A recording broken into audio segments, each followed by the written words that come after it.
The Kentucky Community and Technical College system has eliminated more than 500 jobs statewide in an effort to close a $26 million budget deficit. System officials say most positions were unfilled or vacated through retirement. WYMT's Matthew Rand spoke to the interim president of Hazard Community and Technical College today about the impact on campus. Facing decreased enrollment and less funding from the state, administrators of Hazard Community and Technical College did what community colleges across the state did this budget cycle. They made cuts. HCTC interim president Justin Pate says the system-wide cuts are an unfortunate reality.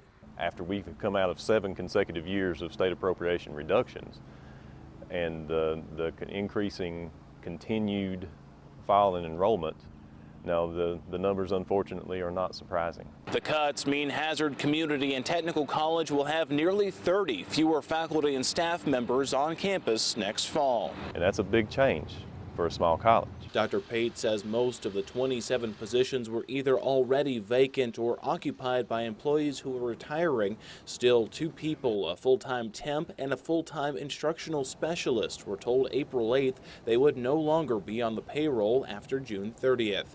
Meanwhile, Kentucky colleges and universities will have to contend with increased fixed costs and a 4.5% reduction in state funding over the next 2 years.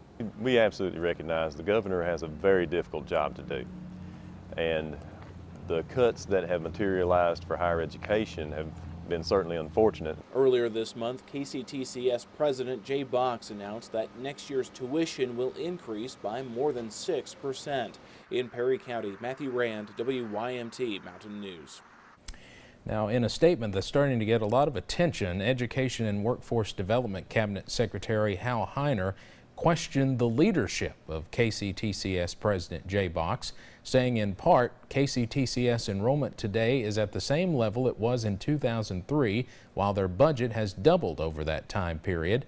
Just this past month, the KCTCS board approved authority to move over $8.5 million from their reserve funds into their operating budget. This should have substantially offset any reductions proposed in the state budget.